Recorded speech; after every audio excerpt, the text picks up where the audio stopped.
As a teenager, most of the time I wasn't in school. I was ditching school, hitchhiking down the beach and body surfing, or had multiple visits to juvenile hall, maybe habitual truants from school. And I think the best thing was getting drafted, because, I probably would have maybe spent a little time in jail.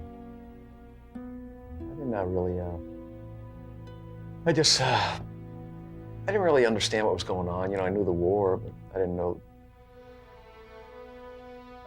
I know they were protesting, but I just shut that out of my life, just do my time and go overseas and come back home.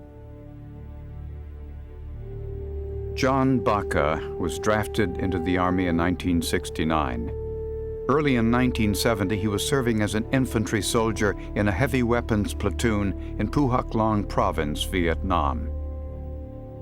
Christmas, I snuck away from the company and I called my mom here in San Diego. I surprised her with the phone call. I lied to her, telling her I was in the rear. I had a rear job. I'm doing the laundry. I'm working at the post office. Don't worry about me, 'cause I think the following day I walked up, I led us into a swamp, but I didn't lead us into an ambush. I saw this North Vietnamese soldier sitting on a trail on a bunker.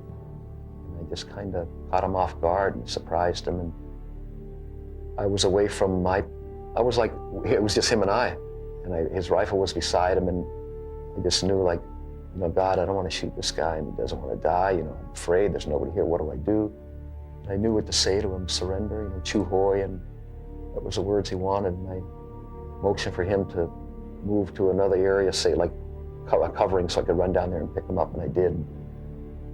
And I had pictures of my mom and my sisters, and I shared them with him, and he had pictures of his family.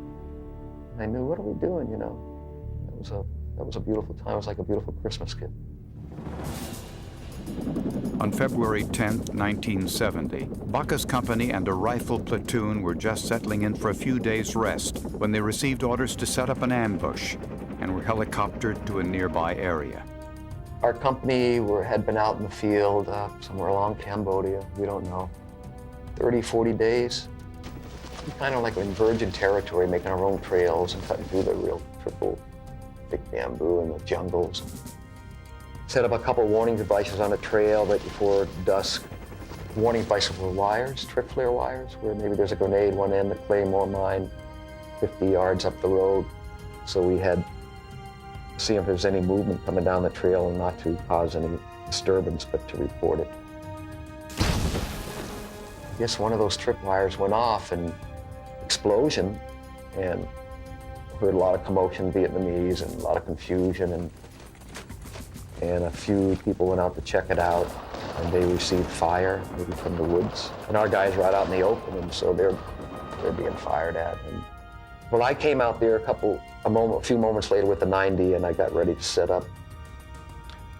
And I think I put a round, or someone put a round in the 90 recoil, so I got everybody low, and I was going to fire over their head.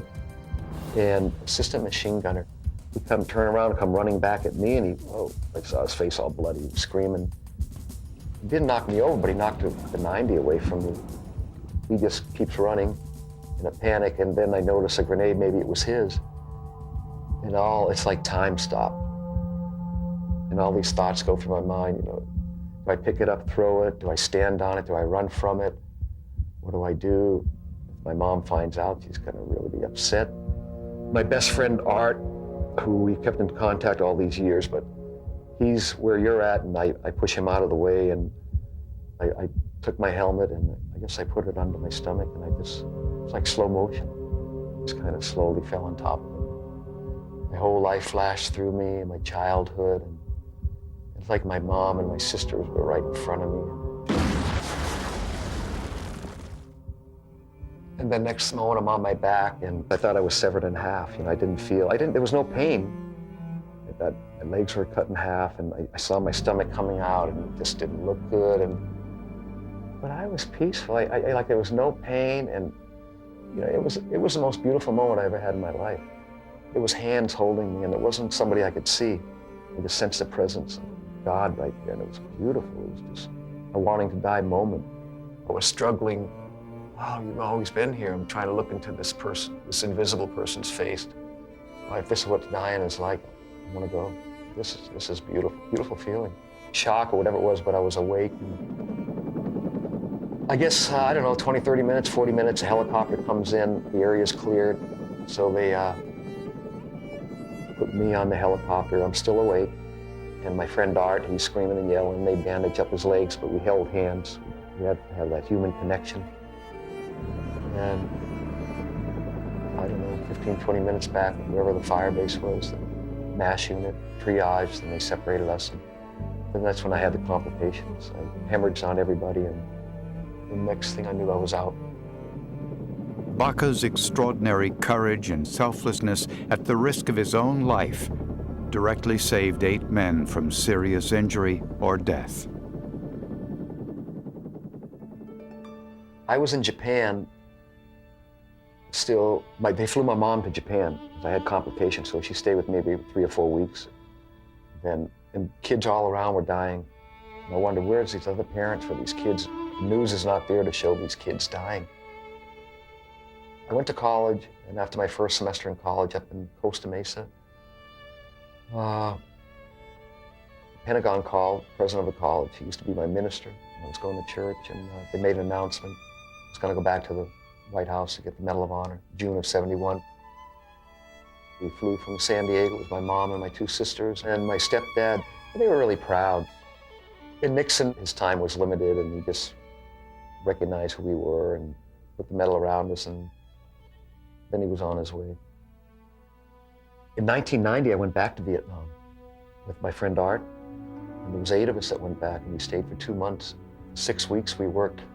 We worked alongside the North Vietnamese out 12 kilometers outside Hanoi, building an American-Vietnamese friendship clinic. And somehow,